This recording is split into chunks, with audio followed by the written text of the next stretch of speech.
Hi hello welcome back to our channel. ఈరోజు అయితే chest loose 44 బ్లౌజ్కి అయితే మనము ఫ్రంట్ పార్ట్ డాట్స్ ఎలా మార్కింగ్ చేసుకోవాలో చూపిస్తానండి. ఇది చూడండి, నేను already lining and main cloth అయితే జాయింటింగ్ చేసి పెట్టేశాను. సో మనము మామూలుగా అయితే 2:15 నుండి 2:30కి అయితే మార్కింగ్ చేసుకుంటాం కదా, బిలో 38 సైజు బ్లౌజెస్ వాళ్ళకి అయితే అలా సెట్ అవుతుంది. సో ఇది అయితే నడుము లూజు 40 అండ్ చెస్ట్ లూజు అయితే 44 అండి.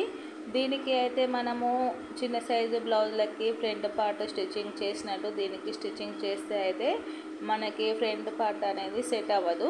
సో ఎలా సెట్ చేసుకోవాలో చూపిస్తాను. ఇక్కడ స్టార్టింగ్ నుంచి అయితే 3 ఇంచులకి ఒక మార్కింగ్ చేసుకొని ఆ తర్వాత 2.5 ఇంచులకి అయితే మార్కింగ్ చేసుకోవాలండి. మిడిల్లో ఒక మిడిల్ మార్కింగ్ చేసుకోవాలి. ఇక్కడ మిడిల్ మార్కింగ్ అనేది ఉంది కదండి, ఈ మిడిల్ మార్కింగ్ నుంచి పైకి 2.5 ఇంచులు కానీ 3 ఇంచులు కానీ అయితే మనం మార్కింగ్ చేసుకోవచ్చు. ఇక్కడ మిడిల్ పాయింట్ వచ్చేసి 10.5 ఇంచులు. సో ఇక్కడ మనకి 1.5 డిస్టెన్స్ వచ్చే వరకు 2.5 కానీ 3 ఇంచులు కానీ 10.5కు సెట్ అయ్యేట్టు అయితే మార్కింగ్ చేసుకోవాలి. ఇప్పుడైతే ఉక్స్ పార్టీ సైడ్ డాట్కి వచ్చేసి పైన ఒక 1/4 ఇంచు కింద ఒక 1/4 ఇంచు వదిలేసి మిడిల్లో మార్కింగ్ అయితే చేసుకోవాలండి. మిడిల్లో మార్కింగ్ చేసుకున్న తర్వాత అక్కడ నుండి 2.5 ఇంచులకి అయితే మార్కింగ్ చేసుకోవాలి. చూసారు కదా, ఇలా 2.5 ఇంచులకి మార్కింగ్ చేసాం కదండి. స్టార్టింగ్ అయితే ఒక 1/4 ఇంచు అయితే పెట్టేసుకొని మనము డాట్ అనేది స్టిచ్చింగ్ చేసుకోవాలి. అలాగే చంక భాగం సైడ్ వచ్చేసి 4.5 ఇంచులకి మార్కింగ్ చేసుకోవాలండి. ఈ 3 డాట్స్ మనకి పెద్ద సైజు బ్లౌజ్ కాబట్టి మనకి మిడిల్ మార్కింగ్ అనేది ఉంది కదా, దానికి అయితే 1.5 ఇంచ్ డిస్టెన్స్ చూసుకొని అయితే అది 3 ఇంచులు కానీ 4 ఇంచులు కానీ అయితే చూసుకొని అయితే మనము డాట్ అనేది మార్కింగ్ చేసుకోవాలి. సో చూడండి, సైడ్ అయితే నార్మల్గా అయితే మనము 6 ఇంచులు పెట్టుకున్నామండి. దీనికైతే చూడండి 8 ఇంచులు అయితే పెట్టేశాను. సో మనకి బాడీ అనేది సైజు పెరిగిన కొద్దీ బాడీ అనేది వెడల్పుగా ఉంటుంది కాబట్టి మనకి డాట్స్ అనేవి మిడిల్ పాయింట్కి సెట్ కావాలి అంటే డాట్స్ అనేది చిన్న చేంజ్తో అయితే సెట్టింగ్ అయితే చేసుకోవాలి. సో ఇక్కడ ఉన్న ఈ 3 డాట్స్కి 2 ఇంచుల డిఫరెన్స్ అయితే ఉంటుంది. ఒక 4th డాట్కి మాత్రము 2.5 ఇంచుల డిఫరెన్స్ అయితే ఉంటుందండి. ఎలాంటి కన్ఫ్యూజన్ అయితే లేకుండా ఈ మెథడ్లో అయితే బ్లౌజ్ అయితే స్టిచ్చింగ్ చేయండి. ఏ సైజు బ్లౌజ్ అయినా కూడా ఈ మెథడ్లో బ్లౌజ్ స్టిచ్చింగ్ చేశారంటే చాలా ఈజీగా అయితే మనము స్టిచ్చింగ్ చేసుకోవచ్చు.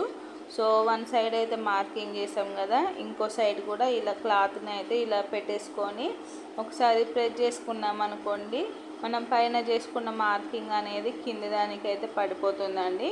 సో ఇలా అయితే రెండిటికి అయితే వచ్చింది కదా.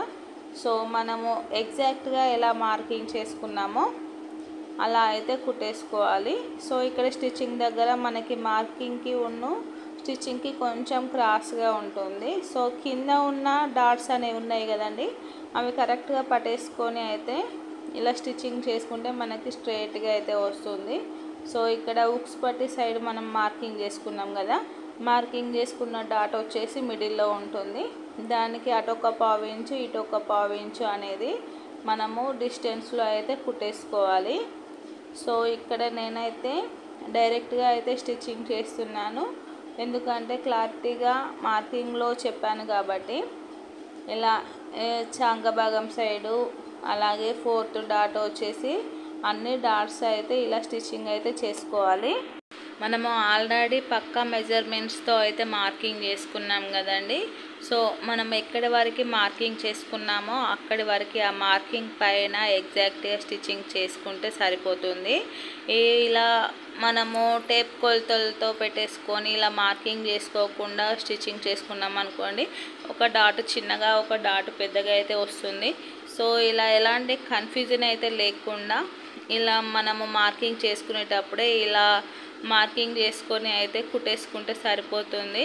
చూసారు కదా అండి, ఇక్కడ డాట్స్ అయితే కంప్లీట్ అయిపోయింది.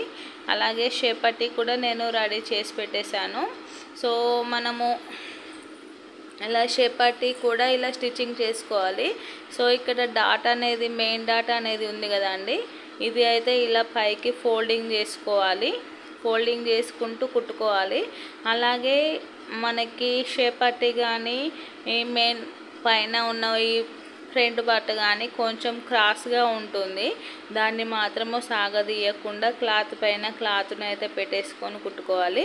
ఇలా షేప్ పట్టీ ఇలా కుట్టేసిన తర్వాత దాన్ని ఇలా తిప్పేసుకొని మళ్ళీ మనకి కింద జాయింట్ అనేది ఉంది కదండి, ఆ జాయింట్ని ఇలా పైకేసి దానిపైనుండి ఇంకొక కుట్టు అయితే వేసుకోవాలి.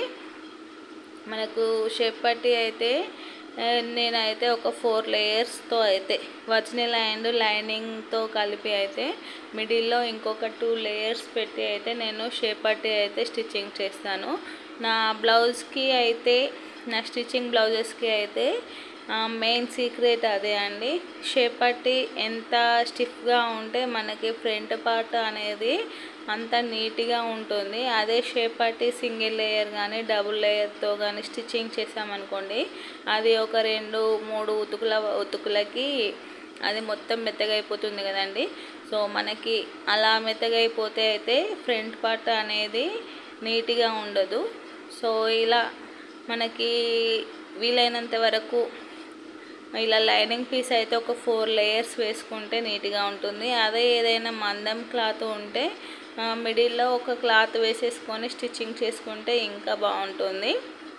సో ఇక్కడ షేప్ పట్టీ అయితే అయిపోయింది కదండి. ఉక్స్ పట్టీ అండ్ కాజా పట్టీ అయితే స్టిచ్చింగ్ చేసుకుందాము.